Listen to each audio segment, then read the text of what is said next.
let's chat. Put your listening ears on and talk to John. Hey everybody, John here, Too Old for Gaming, and let's chat.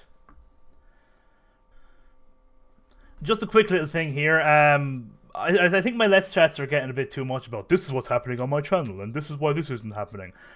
So this Let's Chat, I've kind of purposefully left all that out. I had like a big 6-minute section that was about my channel and what's coming out next week and what's coming out this week. I don't think that's what Let's Chat should be. I think it should just be me talking about stuff I'm interested in, stuff that's happened, blah blah blah. So that's why, if you're wondering why there's no update on my channel, that's why. I've decided just to keep it more kind of flowing naturally. Videos will be coming out next week, stuff that's just not Tarkov, all sorts of stuff.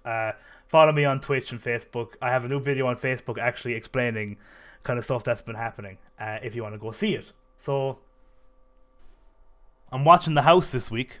It's just me. I live down the country and I don't drive, so I'm basically here to watch The House. Big country house, big garden and stuff. It gets spooky at night. Ooh, dark, pitch dark. There's no road lights around here. So in a weird way, I'm kind of stranded. And do you know, sometimes I'm not a very superstitious person. I'm really not. But you know when you just get that feeling, and I think it might be just you going a little bit crazy from being kind of just cooped up somewhere. But you start hearing noises and you start being like, what's that? You know what I mean? And especially down the country. What I'd always say, right? Because I've lived in cities and I've lived down the country, right? You could live in a city, okay? And you could hear Al-Shamaa from outside your window. And you will not be worried at all. Because all you're thinking is, oh, there's some weirdo outside in the street. Good thing my door is locked. But there's just some random drunk or a mental person outside, but he's not doing it direct. He's not directing this nonsense at me. It's just a crazy guy in the street, and it really doesn't bother you. But when you're down the country, especially where I live, I got a big open yard. Like my house will have completely open for driveway and a shed, and then at the side is a big massive lawn, and so basically everything surrounding the house is our property. So you could be in bed, you could be lying down, and you will hear you'll hear that, and you're just like, what? There shouldn't be anything outside. The fuck is that? So it's you hear the slightest noise down the country, and you'll start freaking out. Maybe that's just me, but just it's such a different dynamic to living down the country to living in a town. And funnily enough, right? And it's something I haven't wanted to do in ages. And I don't even know if I'm going to do it. But it's the first time in a long while that I got inspired to write something. If you don't know, you probably don't, because I don't think I've ever mentioned it. Back in the day, years ago, I wanted to be a writer. That's what I wanted to do. I wanted to write fiction. I used to write short stories and I used to write poetry. And I basically used to love writing. And you know, if you haven't done something in a while, you kind of convince yourself that you can't do it anymore. Or that were you ever really good at it? Which is still a question to be debated. I don't really know if anyone would like what I write. But I got inspired. I just thought of basically my situation, but actually being a horror story. And it kind of went two ways. I was thinking, I had these two thoughts. I thought of a guy who has to look after a house, and then things start to happen, and he starts slowly losing his mind. And it's kind of ambiguous to whether he's being haunted or if he's going crazy. And by the way, don't worry about me. This isn't actually, this is kind of stuff I'd be thinking about when I hear I'm not actually going crazy. But it's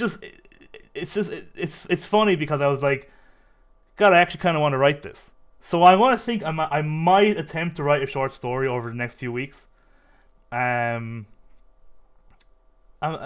also had a thought of it just being about a guy, same situation. He's Either asked to look after a place for a week. And I know what you're thinking. The Shining, The Shining. Yes, it's a little bit like The Shining. But he starts basically hearing voices coming from the wall. And he immediately just starts thinking he's going crazy. But because he's going crazy, he starts talking back to it. And the whole short story is about his conversations with the guy in the wall. I know this sounds crazy, but I think it'd be a good idea, especially if it's written well. And again, it's completely ambiguous to whether he's actually talking to a ghost or if he's just losing his mind. I don't know, I think something like that would be fun. I love horror. If you don't know this about me, horror is probably my favorite genre of everything. Again, I'm a skeptic, but I love ghost things. I even like watching ghost, like top 5 ghost videos caught on camera. And I know most logical people, including myself, will argue that they're all bullshit. But you see, where it comes from is some of them are genuine. Some of them I think are like something else has happened. It's not them faking it, but it's not a ghost. But the video is still like, that's kind of weird, you know? And I also like watching them for like how good of a fake they are when it's... Because if it's just a video of like, oh, what's that? I look down the hallway. And then there's just a little girl. And then they go, oh my god! It's like 0 out of 10. Nah, that's... you. Because if you can explain exactly what they did, they got a little girl. I explained exactly what that video was in one sentence. But there's some videos that are done so well and subtly that I don't care that they're fakes. That I'm just like, that was done so well. This guy should work for a freaking horror studio. You know what I mean? Like that was really well done. I can't really explain what... I know he did something because I don't necessarily believe that ghosts are real, but I don't know what he did, and that's really, really good. But anyway, it's... So yeah, I love horror, and I love ghost videos, and I love ghost stories, and I love the thrill of being spooked. By the way, don't get me wrong, I hate freaking a lot of the modern horror movies where horror equals jump scare. I know everybody talks about this. Jump scares aren't horror. You can have a jump scare by seeing a spider in the bath. You know what I mean? That's not a horror movie. Jesus! Fucker. You know what I mean? A baby could sneeze unexpectedly and you get a jump scare. You know what I mean? It's just, it startles you, but it has no lasting impact. So I do try and find horror movies that... Like there's something to be said about just silence and a scary face. You know what I mean? Like sometimes, like, and again, I know I'm probably getting a bit too real, but and I sound crazy, but sometimes I'd be like watching TV, right? And the way my room is the way the sitting room is situated, right? Before I switched it around, right? I've a completely switched around now. But what I used to be was, I was facing to my left to the TV are just these double doors that open up into the kitchen. And I would always, sometimes I would just be like, imagine I looked up and there was just like this face going. Like, that's not a jump scare. That's not like a big loud noise. That's just like, I think like that would just be, and then you look up again and it's gone. Like, you only see it for a second. That kind of stuff is freaky. That kind of stuff. It's like that Japanese folklore tale of, I don't know what it's called, but it's about like looking around a room and seeing, it's like this ghost that you see an eyeball looking at you for a few seconds in the corner of a cabinet or something like that, and then it's gone. And that's how you know you're haunted. And then if you see it again, ever, and it'll always be there, but you just have to be careful not to look in like corners and stuff. But if you ever see it again, you'll die. And it's just, that has like this, there's no loud noises, there's no big bang, there's no even explanation of how you will die. But it's just this constant dread of making sure you don't see this eye. Or if you see something in the corner of your eye, not to do the natural impulse and look at it. You know what I mean? There's just something that is so much scarier to me than just like, "Bleh!" You know what I mean? That's like, you get a fright, but there's nothing.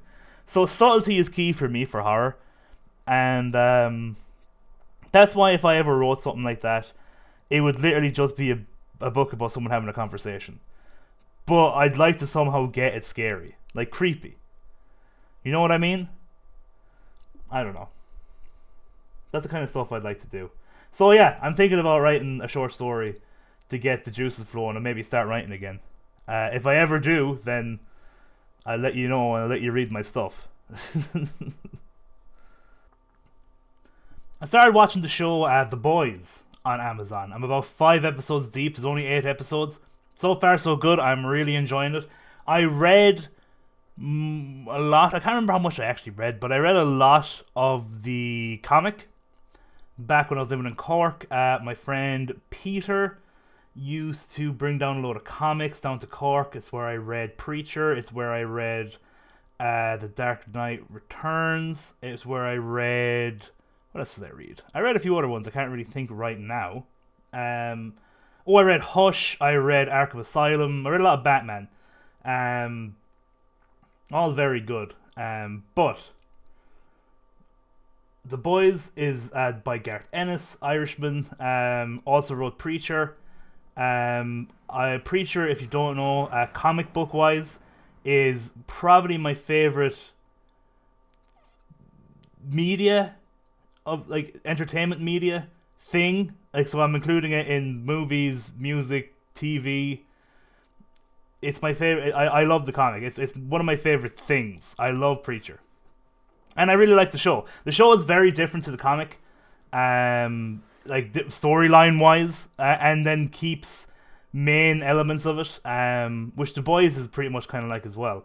But it's still very good, the show, and the same with The Boys. The cast is very good so far. It's just, what I love about it is that The Boys you hit upon how about the ego of the superheroes and how it was just a popularity contest and how they were all pricks. But what the show does, because it's set in modern day, is it does a very clever thing of putting social media into it, and like it's all about, you know, cam footage of like people on phones and like getting your Facebook likes up, and, you know, being big on YouTube, and interviews with Jimmy Fallon and stuff like that, and kind of it makes it more like talking about celebrity culture, how we take celebrities and we take them at face value and we idolize them the same as they do with the superheroes in the show, and how they mightn't be nice people in real life. It's all about public image and how public image is key. They really do up that in the show, which I actually thought was genius. And it's just it's not only a good show, but it also kind of it has I wouldn't say it has like a great massive message, because at the end of the day so far the show is actually just like a bit of fun, really, with an underlying message. It's not exactly like a really thought-provoking show. It's not really. It's people exploding and like superheroes doing debaucherous and like horrible stuff, and them just being absolute arseholes. Yeah, it's really good. I recommend it. Garth Ennis, if you know his work, if you missed this one somehow, watch it. It's very good. Also started watching Confession Tapes on Netflix. I think it's called The Confession Tapes. If you ever want to get mad, it's a great show, but if you ever want to get mad, watch that show. It's basically about how famous cases where people were kind of forced to confess to murders, and it goes through the whole case of like what happened, and like there's still people that were blatantly like, you know, fucked over that are still in prison today. And it's not like cut and dry, but and I know documentaries, the power of editing, and you know, like they can make it seem one way, but like they're kind of good because they do lean, because it's the basis of the show, that these guys were probably innocent, But they do, whenever they can, they do interview the guys that were that got the confession, or the arresting officers and stuff. And like, you'll hear their side of the story where they're like, I'm that man's in jail and I'm still convinced that he did it, and here's why. And it's not completely one sided. It does show you the point of view of the cops, and that's why sometimes when it's one of those ones that are cut and dry that the guy got fucked over, a lot of the times it's like the police officers refuse to be interviewed for this one. It's like, okay. But sometimes they do get interviewed, the police officers, and it's like there was one where it was this guy got done, he's still in jail, and he got a murder put on him because he was a trucker, and it was a girl that was killed on the side of the road. And I won't get into the whole thing, but it turns out that there was good possibility that it was her boyfriend, because they got into an argument that night, and he was like the son of a really how do you do family, and big players in the town. And there was this big party going on that night where they had the argument, and they asked him, so did you look into it being blah blah blah, and what do you feel about this party that happened that night? And the guy, like the arresting officer and the guy who interrogated him, just smiled and went, honey, I ain't even touching that. I ain't touching your question. I ain't touching that one. I'm not touching that one. As in, like, if you realize who you were talking about, the family that you're accusing, I'm not even going there, because it could have been them, but we're not going to fucking look into that shit. So yeah, it's good. I'd also recommend that. But get angry, because sometimes the guys are blatantly innocent, and it just shows how days of being held in captivity, being interviewed nonstop, can make anyone confess to anything. You know what I mean? Sleep deprived, hungry. It's a mess, but it's entertaining. But yeah, that's what's been going on with me this week. Put the word haunting. Put the word haunting into the comments down below. What scares you, really, to the core? What's the most frightening thing you can think of? Death? Just the concept of death? The fact that even one day the rain will wipe your own name off your tombstone? That's pretty spooky. It's better than jump scare. You know what I mean? Sometimes a simple thought is better than a jump scare. But what does scare you? Leave it in the comments down below.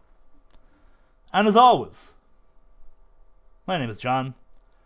I love you. And I'll see you again next time. See ya.